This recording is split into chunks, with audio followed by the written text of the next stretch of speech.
What's your favorite scary movie? Hey guys, welcome back to Pop Culture with Pat. I'm so excited to be joined again by today's guests. Today I'm talking to Romy Weltman, who plays M. Cypress in Revival. We're going to be talking all things spoilers for season one, so just want to give you guys a heads up. But Romy, thank you so much for your time today and welcome back on. Oh, thank you so much for having me back. I'm so excited to be here.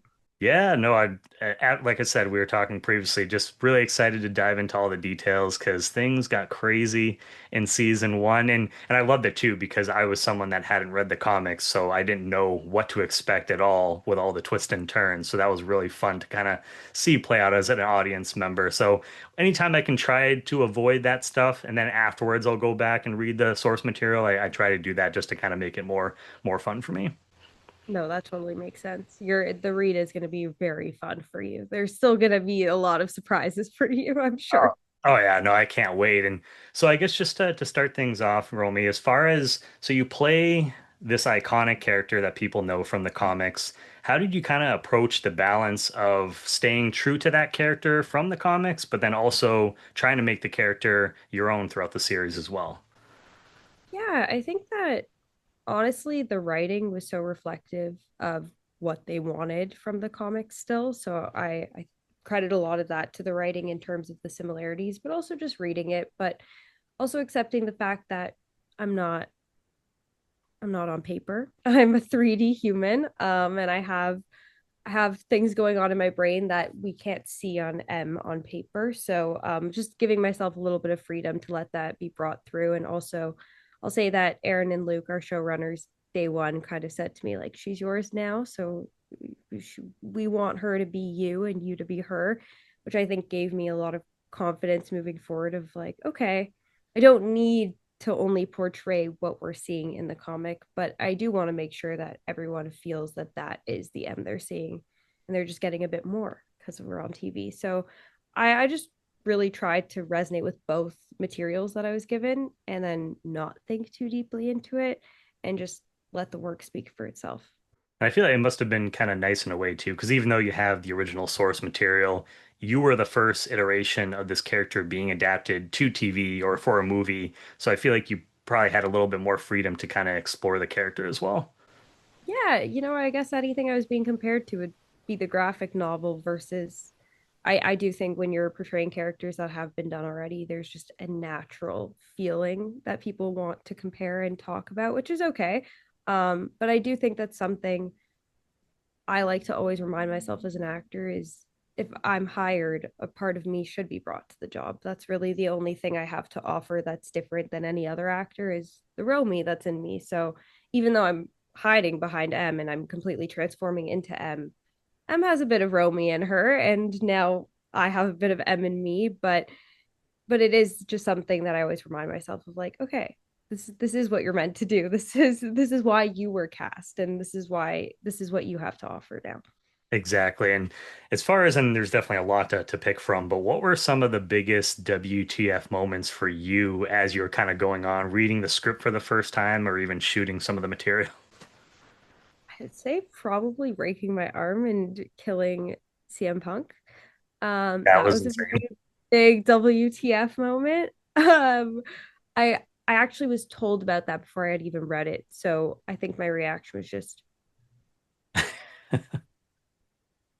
uh, it's something about all of episode six, truly, but really that one specific sequence with Phil was just so interesting to me. And it was a big WTF because I was like, this is the coolest moment in M's life where she's really finding her quote unquote weakness is really her superpower. Her OI is now going to be used to save herself and to protect her family and for defense versus feeling small. So I think that was just the whole story behind just that sequence also and then getting to work with CM Punk, Phil Brooks. Yes, of course, that was just a whole other experience in itself. That was a big WTF. You're telling me I get to wrestle with a wrestler.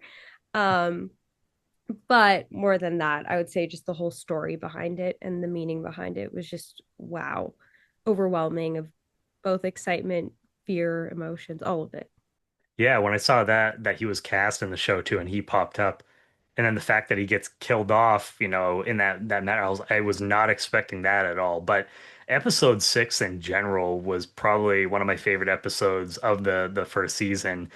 Can you just kind of go into detail a little bit about what went into filming that specific episode? Because I imagine there was a lot of stunt work, a lot of choreography, and things like that. Yeah, that one was a lot of fun. So most of what I would have done in episode 6 would have been done in the Czech warehouse, which was very cold, very, very cold, but really, really beautiful and one of the best sets I think we found in terms of like our production found in terms of what we were in. It just felt so real and it felt like a Czech's warehouse, 100%.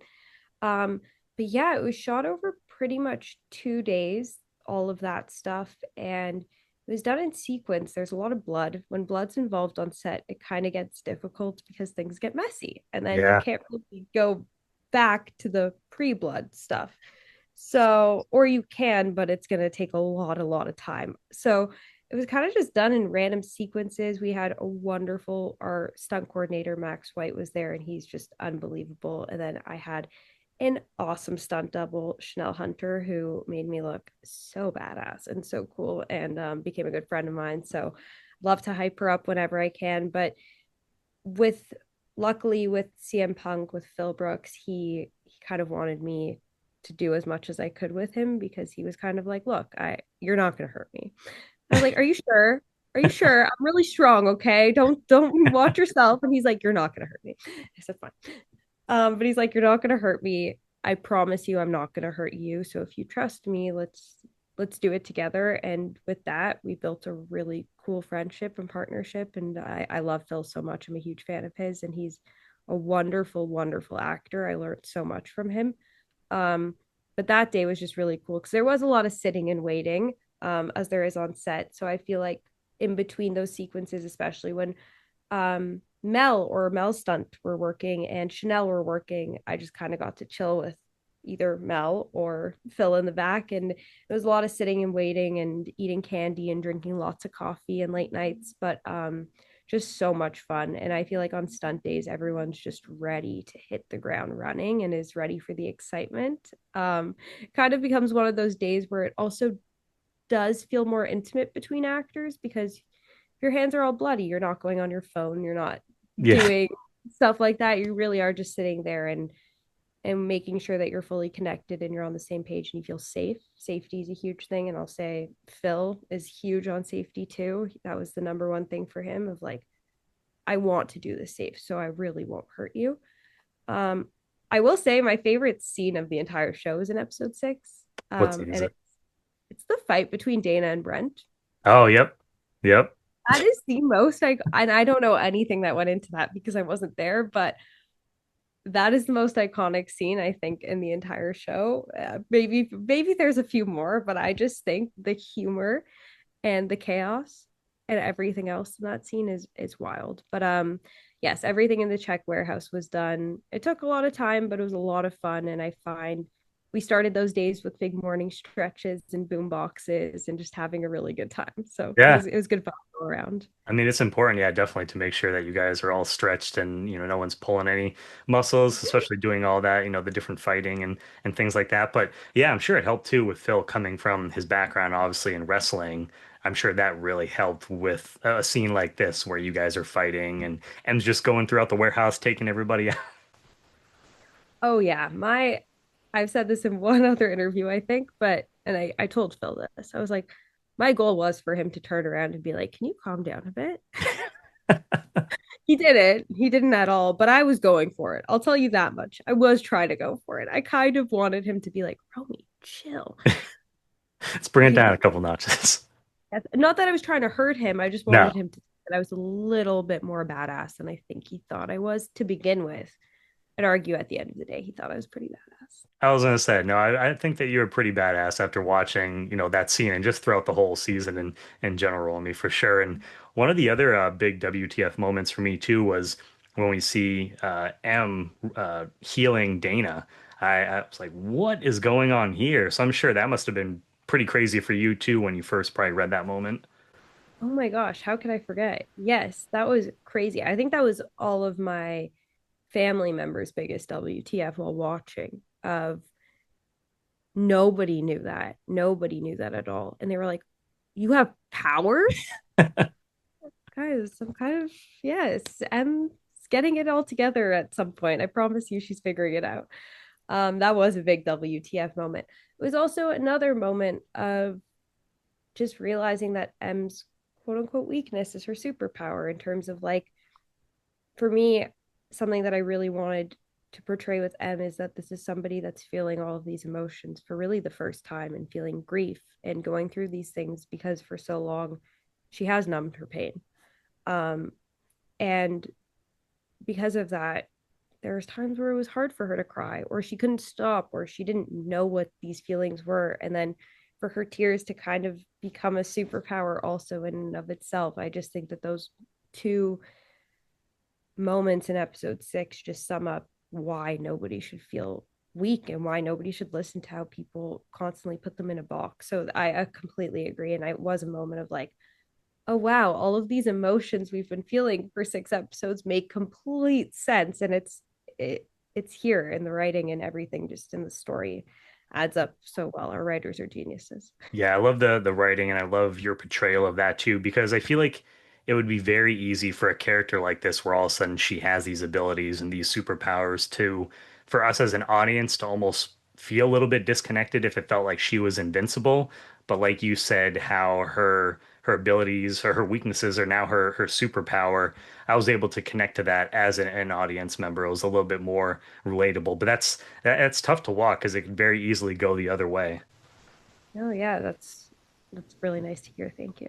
Yeah, you're welcome. And other one of my favorite moments is in episode 7 where Em is just talking to Ibrahim and ask if she would want to go back to normal, and she says screw normal. Just kind of accepting who she is now as a person because she was kind of struggling with that throughout the season. So can you just kind of talk about that moment with Em? Yeah, it's I so appreciate it. I feel like that scene has had such a beautiful response to it, truthfully, and because of that one line. And again, I'll go back to our writers of how phenomenal they are, but also Andy McQueen is just a dream scene partner, and he was actually my first friend that I met on Revival.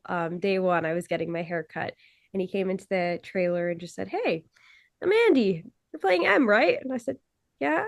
And I recognized him a little bit from Outer Banks, and he was like, "Do you want to go grab a drink later?" I went, "Sure." And just instantly within that moment, we had talked about it because our first scene we were filming together, or both of our first scenes was with each other, that we were filming at all, and it was from episode 5. So we just wanted to get to know each other a bit. We were like, oh, this feels like family, kind of, and he really is like a big brother to me. He really, really is. So kind of that entire scene was really just working off Andy and working off Ibrahim, in terms of like, oh, this is somebody I want to confide in. And if I were to figure out screw being normal around anyone, it would be Andy, because he would be like, screw being normal, Romy. You're way too cool to be normal. And that's just who Andy is. He's such a comfortable human to be around. So looking into his eyes is just very easy. And I do think that makes a world of a difference when you're working in such an intimate scene, especially when we didn't have a lot of time for that scene. But yeah, it was just something about being around Andy and that writing, and just realizing where I was and who I was, and kind of getting to realize that with a scientist in front of you and then one of your best friends in front of you. It's just like, yeah, I want to keep doing what we're doing. And in a way, it was kind of a bit of Romy being like, screw normal too. I'm not really in a normal job. I'm not really, my life isn't the most normal compared to other people that I grew up with and go around in it. And it was kind of just like, yeah, I wouldn't trade this for the world.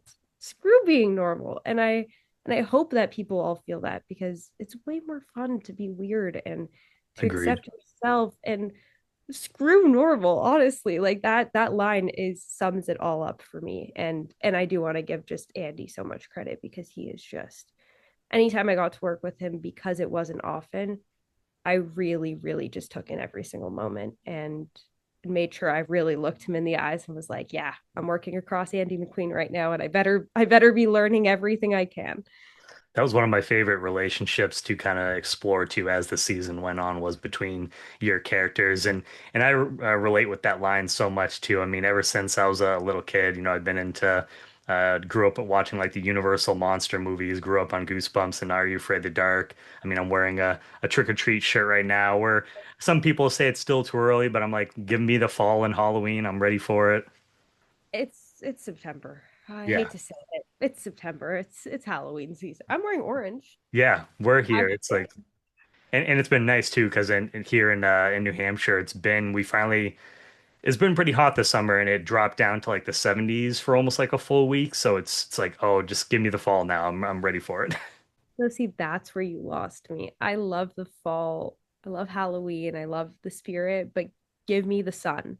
Let's just live That's all fair. of these seasons with the sun. Yeah. No, that's I totally fair do enough feel too. you. I have a lot of friends that love the cozy weather.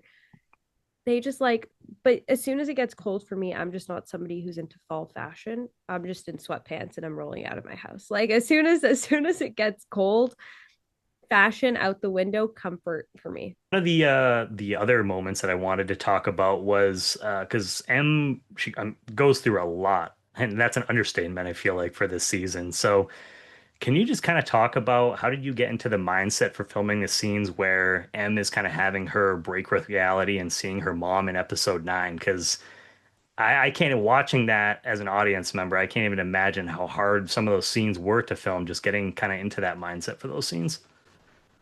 Yeah. Thank you. No, that was, I'd actually say maybe that. I was thinking when you asked me a big WTF moment, that one was probably it too, in terms of a reader. I read episode 9 on a flight back to St. John. I think I came home to Toronto to visit family. And on my way back, I started bawling my eyes out. I have a photo of it somewhere. And I was like, and it was actually, you know what? A part of it was because I just said bye to my mom. She dropped me off at the airport. And then I read that and I was, what is going on? And then I texted Luke and Aaron and I was like, you evil geniuses, I'm crying. And then I went, oh, wait, now I have to help make people feel the way that you guys just made me feel. And that's all just Gia, who plays Nithya, and Laura Jean, who plays Patty. They are just two remarkable, not just actors, but humans. Like those are two such kind, inspiring women who want you to feel safe and want to play. Like I think that's the big thing in a word that's used a lot on set, but just play. We are playing. And yeah, sometimes play can be serious and dark, but at the end of the day it is play. So it's you can't do what we did there without the safety of the set that Revival was. And that's what I'll say in terms of just a wonderful director, Samir. Him, like he is just remarkable, and we had talked about it so much. And I did a lot of studies on just going through psychosis and what that can lead. And also, this is just a lot of people were like, wow, is Patty mean? No, no, that's M's guilty conscience. That is fully M and how she thinks Patty would be treating her. And I mean, with Laura Jean having blood all over her and screaming at me. And it wasn't that hard again to be like, oh my God, I'm sorry. What do you want from Right.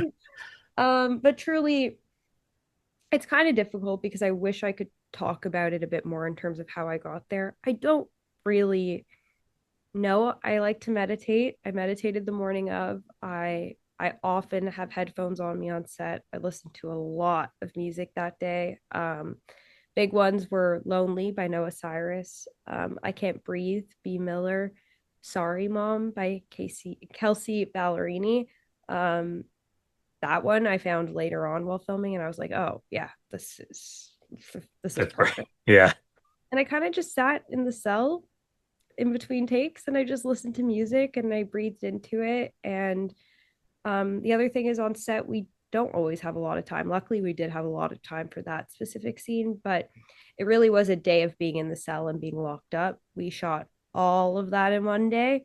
So, to a Wow. certain extent, I will also say just being emotionally exhausted and having something around your neck all day and being locked up while there's crew around. It helps you feel a little bit exhausted, and with that, the exhaustion helps. I think feeling.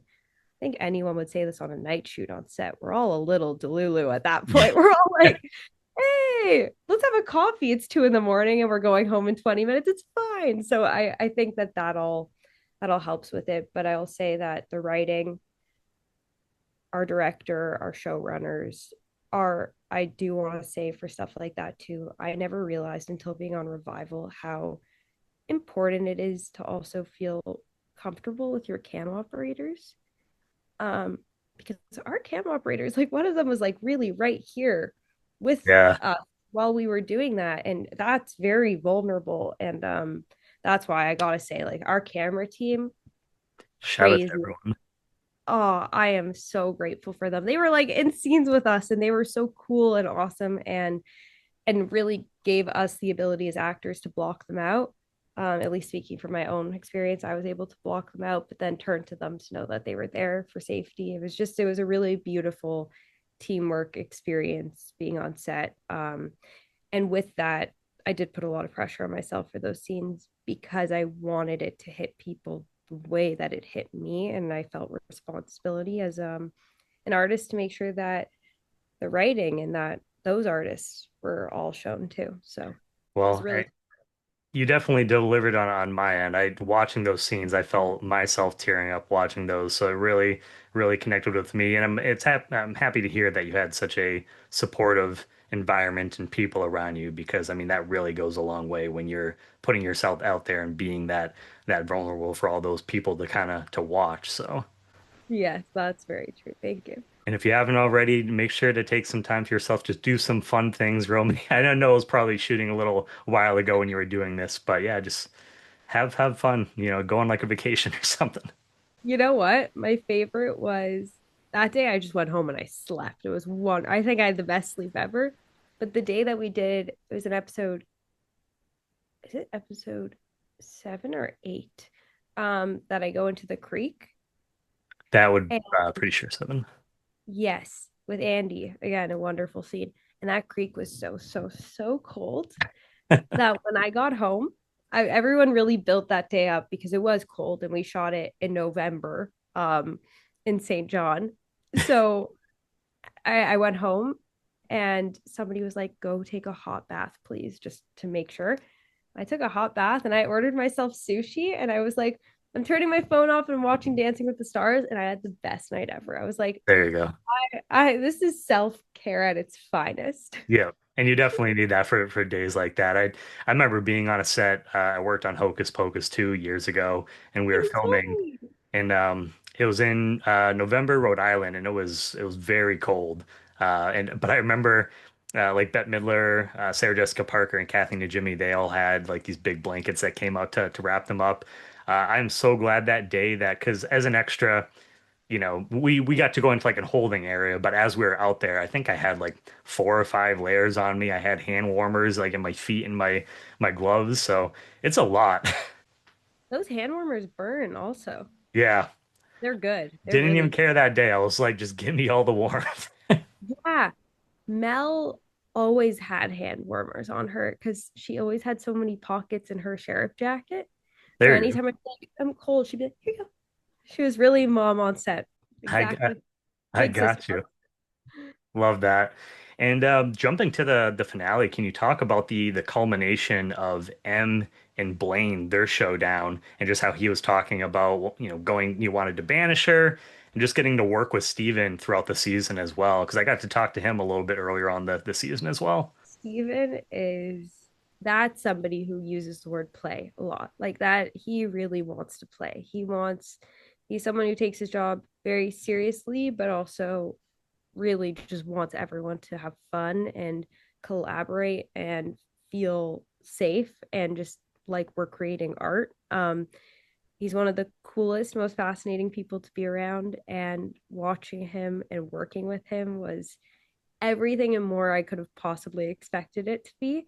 Um, especially watching again, like I know this sounds cheesy, but watching him and Andy work together also, there was a solid portion of time where I'm just hanging on the X that Blaine has tied me onto, or the cross, whichever way you would like to look at it, that Blaine has tied me onto. And I'm just watching Andy and Steven go at it. And there were so many different takes of this scene that I was like, is it inappropriate to pull out a notebook and take notes of these genius actors? Like, I'm watching a master class here. Yeah. But Blaine, it's interesting because as a viewer, I actually really root for Blaine. I feel for him. I think that he really thinks he's doing the best things that he possibly can. Like even when he says, "I'm afraid I can't do that," when Ibrahim's begging him to let him save M, he's just thinking if she's dying, that's how it's meant to go. Like he doesn't mean. I mean, he's a little creepy and weird about it and like unsettling, but I think that he thinks it's the best possible way that he could go. So as a viewer, Those I make feel this the best villains too. I feel like when you have a villain that feels like they are doing what's best for them and other people around them. exactly. And I'll say, this is just like a bit of a fun fact. I didn't have many people come to St. John to visit. But my partner did come at a point and he came on set, and also my mom came and she was there that day for quite a bit of the Steven stuff that we were doing. And she goes to me, I joined his cult. I was like, yeah, that makes exact. I was like, yeah, that's exactly why he is Blaine. That is exactly. And she was just fascinated by him, and he was so sweet. And at a point, I was like, where did Steven go? And I realized he was in the back talking to my mom for like 20 minutes. That's So my hilarious. mom's Steven Ogg's biggest fan, and I'm not just saying that seriously. The one episode where they kind of made it seem like he really did kill M, my mom lost it. She was like, I'm furious. I was rooting for him. Sorry. Anyways, back to No, I that. love that. It was just really great, honestly, working with him. He's so awesome and fun, and then he'll turn into this insanely unsettling character that's speaking this close to your face. And the fun of working with Steven is he's game for anything kind of, but obviously within the comfort of everyone else. But he's like, there was a point, it actually got cut out, but there was a point where I was supposed to spit on him. Oh, um but it does change the power a lot. So I'm glad that it didn't make the cut because I think it would have given M too much power in that moment. But it was just funny because normally we're like, oh, we have to do a bunch of things, and there's maybe water that's used as the spit. And he's like, yeah, let's mouthwash, like, let's get it done. And it was just like, he's just a joy to work with. He just wants to explore, he wants to transform into our characters, he wants everyone to do the best that they can do. He's so passionate about the show and passionate about things that he's a part of. And I'll say honestly, the best part was getting to call him a coward later on in the episode. yeah. And I felt like I really didn't like Blaine at that point of the day. And I also challenged myself of like, I'm calling Steven Ogg's character a coward. My friends who played like who just there's two people that have officially made me cool now. Steven Ogg and Phil Brooks, like in some people's eyes. So I was like, I better crush it in my scenes with him because I know my friends will watch. So a big part of it was also like, yeah, I kind of wanted to scare Steven a bit with you coward. I wanted him to feel chills, and it was a really nice moment, challenging moment to kind of challenge myself around these men, especially that like shouldn't really be scared of me in the setting, but can be scared of me in the setting. And I wanted to freak them out. And I'll say I remember Steven coming up to me being like, those tears, creepy man. I was like, I say I feel like that's the highest compliment that you get can get from someone like him. exactly. I was like, I've done it. But no, he was just the only thing that sucked about that day was that we didn't get more of them. That's the truth of like, I only really got to work with Steven for I think like 3 solid days in 3 months. We still hung out, we talk all the time. He sent me his book. He's such a sweet guy. He really is such a sweet guy. But I really wish I got to work with him more because he's a masterclass. Well, he's still around, and if we get a season two, fingers crossed, maybe that's something that we could see in a season two. So let's bring it into the universe. Yeah, I mean, you guys had amazing, just not only like the main cast, but also the guest stars that you had on the show, the recurring characters. Perfect casting, I think, from top to bottom. I mean, I don't want to be biased, but I think our cast is pretty good. Yeah, no, I definitely agree, Everyone. and I And was also worried. people. Yeah, I was worried too in the finale that when M was going to heal her father, for a second there I was like, oh no, is it not going to work this time? So you Yeah, guys had me going there. that one was a tough one to film too. That one was heavily emotional because you rarely see Dana cry and break down. And honestly, I talk about my big sister quite a bit in a lot of these interviews, but because we're in a show about sisters. I love my big brother too, but my big sister, she doesn't cry a lot either. And when she does, it is the most heartbreaking thing to see of like, I feel helpless. And so first of all, having David just like on the floor like that and saying, it's okay, go, Yeah. heartbreaking. And then you're like, we're forgetting he's also covered in blood. He actually can't really move for a while. Like he's stuck there. David's David's chilling there for a while until he can get cleaned up. So that, and then also seeing Mel's face of like, I don't know what to do. There was this like natural, oh my God, I'm gonna freak out type of thing. Yeah, but that's my moment of like, I thought everyone was gonna freak out that Blaine shot Wayne. That was the most unhinged, crazy, unnecessary, but I guess necessary in his case. He wanted it to be proved to him. I Yeah. get it. I get it. But like that moment was, I was watching with my family and they all went, and And that it's was the my finale. favorite. So you don't know what's going to happen. So yeah.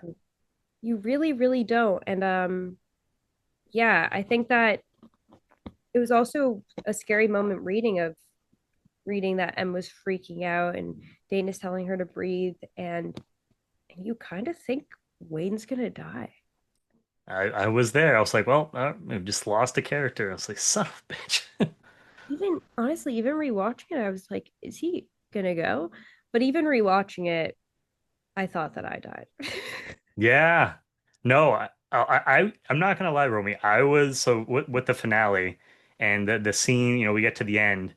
I was like, are you kidding me? We just killed off M, like my favorite character in the series, and we just killed her off. I was like, there's no way, especially, fingers crossed for a season two. I was like, she has to be alive. So when we got to the very end and your character showed up and she was alive and well, at least it seems, I was pretty happy and relieved by that.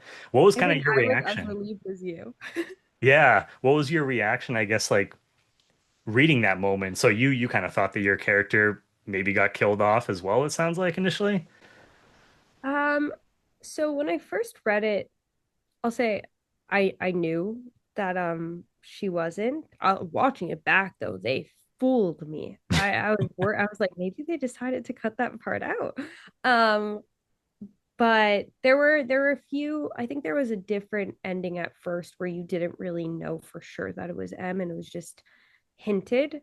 And that ending had a lot of people in the crew like, what? And so many people came up to me the day after episode 10 got released, and crew members were like, you're dead? And I was like, what? And then it got to a point where I kind of got gaslit, and I was like, oh my God, did they kill me off? So I asked somebody, I was like, hey, is that dead? They were like, yes. Where have you been for 10 episodes? And I was like, no, no, no. I mean, Really is she did. really gone? And then they explained everything to me as much as I know, but things that I definitely cannot share with you. Yeah, Um, I but I was gonna will, ask you that. I was gonna say, do you know, like potentially, and not obviously, yeah, I won't ask you to share because we'll see what happens. But like, so have an idea of just kind of where they could go. I have ideas, but I will say, Pat, that anything can change. So I That's don't true. I feel like I hear ideas and then I might hear a new idea. I do think the general ideas are very similar and gave us an idea of where it was going just in terms to understand how to play the ending as actors to make sure we were serving the story. But I'm very excited to see. Hopefully, we get a season two, and I'd be very excited to see what journey they took everyone on because it's crazy and there's a lot of answers that need to be had. I will Definitely. say the most shocking part about episode 10 for me was Wayne getting shot, was Dana and Ibrahim not kissing. um, I was watching it, I was like, yes. Um, I would say those. And then yeah, it was reading that though, it was I didn't really understand it at the time. I was like, what do you mean M just evaporates? What? Yeah, Uh, and that's also something of like you gotta trust the editing too, because that's so in the edit. Um, but again, that moment, like it was just the moment of reading, we finally got to have that adventure together that personally made me like, oh, it doesn't matter, honestly, like as a viewer and as an actor, in that moment, I was like, it doesn't matter where M goes. The sisters had their adventure. She is telling Dana it is okay. You are gonna be okay. They're getting their goodbye. So if she is really gone, I mean, like obviously as somebody who loves M so much, I'd be like, hey, I want to play more, yeah, but it was so beautiful, and I think it was an earned last moment between the sisters, and I think Dana really doesn't know that M's around, and if that was their last moment in Dana's eyes, then as a viewer, I'm content with it, and it was just beautiful. I didn't even know that that flashback was really happening, that whole flashback montage, and I saw that in ADR for the first time when we were doing some recordings. Sobbed. I was oh like, yeah, I'm out. I'm out. Only yep. because it was also like that feeling of watching Mel and Romy kind of have this adventure. And I know how much I learned from her and how much I appreciated this time. So there's all of that. But I will say people were quite upset when they thought that M was dead, which Rightfully kind of, so. I think it got some good conversations up on set. I just kind of messed with a few people and I was like, I don't know, maybe I am. And then there were other people where I was like, I'm not dead, I promise. But maybe I am. Yeah. Well, Does I, anyone know what that last shot really means? I do like how it did end, where it has a satisfying ending, but then it also does leave the door open for if we get a chance to explore more stories with these characters, that there is more that we could tackle. I have to ask because, again, this was something I was aware of before I read it. How surprised were you about Nithya? Oh yeah, I did not see that coming at all. I was like, wait, what? Right? Yeah, I was following all the tweets, and for so long, everyone was like, oh, protect Nithya at all costs. She's so sweet. She's so cute. She's so small. And then everyone was like, what? But who knows? I don't yeah, know. That was just one that I was like, again, I'll say just as a young woman, I was like, yeah, let's make the women evil geniuses, please. Like, let's do it. There's just something so cool and powerful about I don't know, just it's also just Nithya. Like oh it yeah. was unexpected and so powerful to kind of really show you don't judge a book by its cover.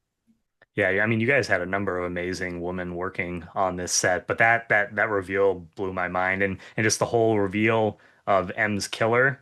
Like I did, Aaron made sense, but I didn't see the other one. I was just like, oh, he's kind of the nosy neighbor and just kind of hanging around throughout the series, and then for him to pop back up at the end.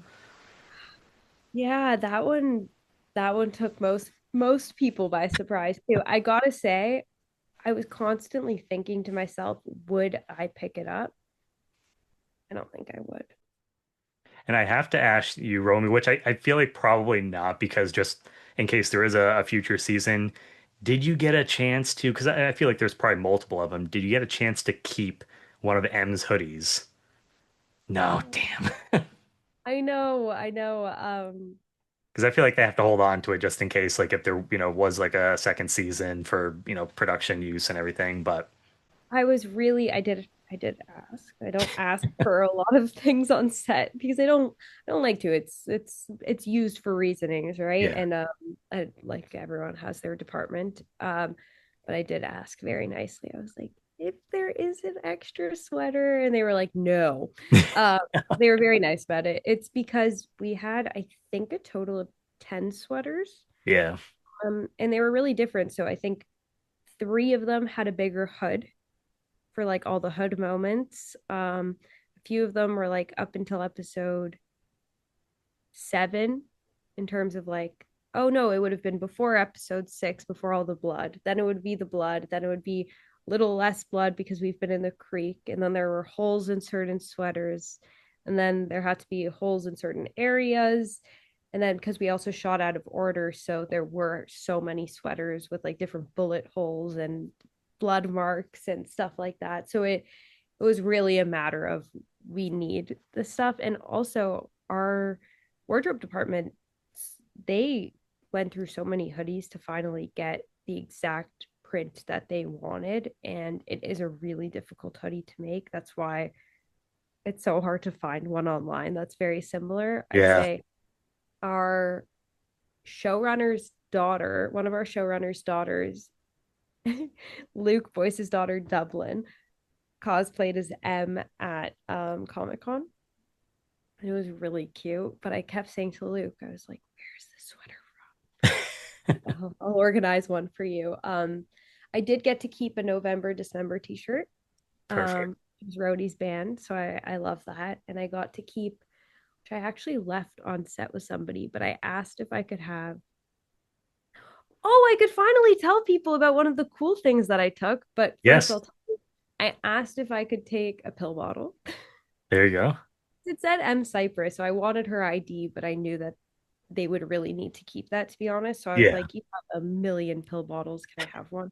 And they filled it up with candy for me. And then I gave it to somebody to hold on set, I think, because I had to go work. And then I just think that now they have M Cypress's pills. But I actually, so props asked, like, is there anything you want? And I said, I'll take a pill bottle. And then I went, it's gonna be crazy, but can I have handcuffs? So I actually have they're in my memory box in my basement, but they gave me the cuffs that I was tied to. I'm not 100% positive if they would be the ones that were from episode 10 or episode 6, but I have one of the we had real metal we had Cuffs. real chains Yeah. because I don't mean to brag, but I'm a little bit stronger than they anticipated. So anytime that I did have plastic chains on me, I was breaking them too easily. It's also because this is something interesting about how I view it, but for me, when I'm playing somebody who's getting very angry and violent, I do want to go as far and extreme as I can because I think as a young woman who's a bit shorter and more petite, I do think that it can be seen as comical to people, and that's not what I'm going for. I want people to be scared of me. So in order to do that, I'm gonna go for it. So because of that, we had broken a few chains. So they were like, okay, Romy, get into the real ones. They took me out of them all the time, obviously, and put padding in them. But for the breaking free of getting to Wayne and saving him and doing all of that, they obviously had chains that were easier for me to break. And I was like, I don't know if I'm even going to be able to put these in my suitcase, but let's try. And I didn't get caught. Well, I love that you got to keep that. That's a really cool piece to keep from the set. And I hope, fingers crossed, one day when the series is done down the road in the future, that hopefully you get to get one of the hoodies because I think that would be very appropriate. I would love for them eventually down the line to start making them and selling them because I Yeah. think a lot of people, I've been seeing tweets that people want that. So I think that's pretty cool. And somebody told me recently that there's a page online that says it's the hoodie from set. And I was like, don't buy that one. Yeah. Please don't buy that one. Yeah, you But definitely got to be careful with that.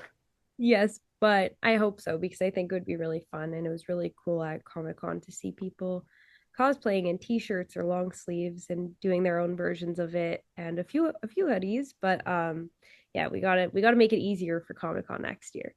Were you, was that your first time to Romy? Was that your first time going to a Comic-Con in general when you got to go to San Diego?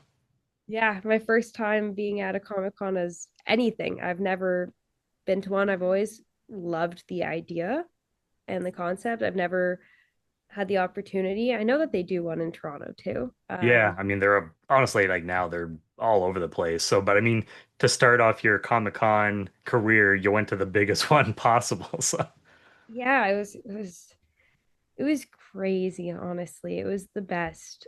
That's really one of the experiences that looking back on this entire revival experience and hoping to continue it, that weekend specifically is just going to stick with me forever in terms of I also just got to be with Andy and Mel and David so much that weekend, and we really got to bond and just be together again after almost a year of not seeing each other all together, and then just getting really rewarded with we didn't get to meet everyone, which was really bittersweet at the signing because there was such a big turnout, which I say was bittersweet because I wanted to meet everyone and I felt so bad going away, but I it's was because like, they had such a turnout.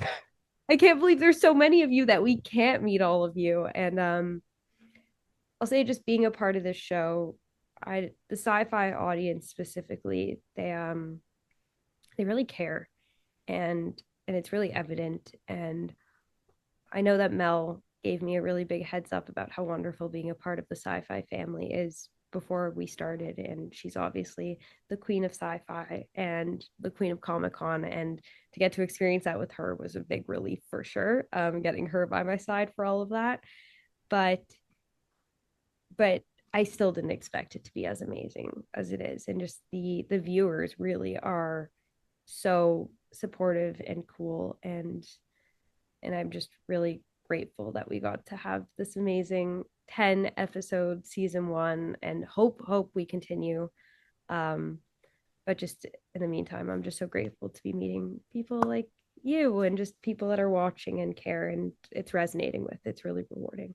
Yeah, I love the Comic Cons, and hopefully one day, you'll get to come to one right around this area. We could meet up. But yeah, I mean, one of the cool things I think about the cons too is that you guys, because years ago that didn't used to be the case that you guys would film these projects, they would release to audiences, and even kind of before social media, it's like you guys didn't really have a way to interact with the audiences, like unless you happen to see someone in person, caught you on the street or something like that. But now with social media, you have the Comic Cons, you can meet the fans, interact with them, and find out how much these stories and these characters really mean to them.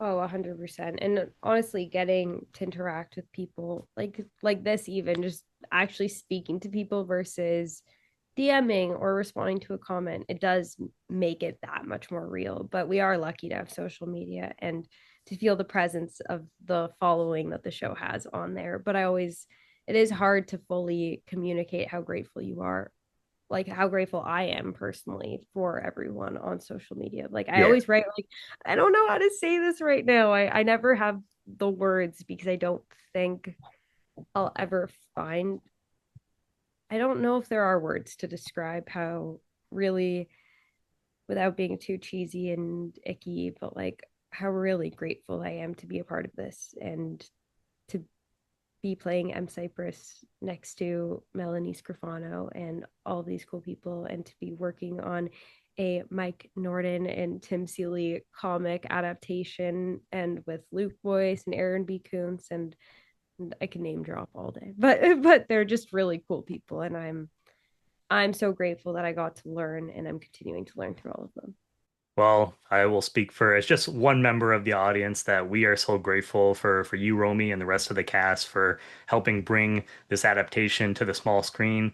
Fingers crossed, hopefully we get many, many seasons of the show coming forward in the future. And I just want to say thank you so much again for your time today. It was wonderful getting to chat with you, and I'm looking forward to the next one.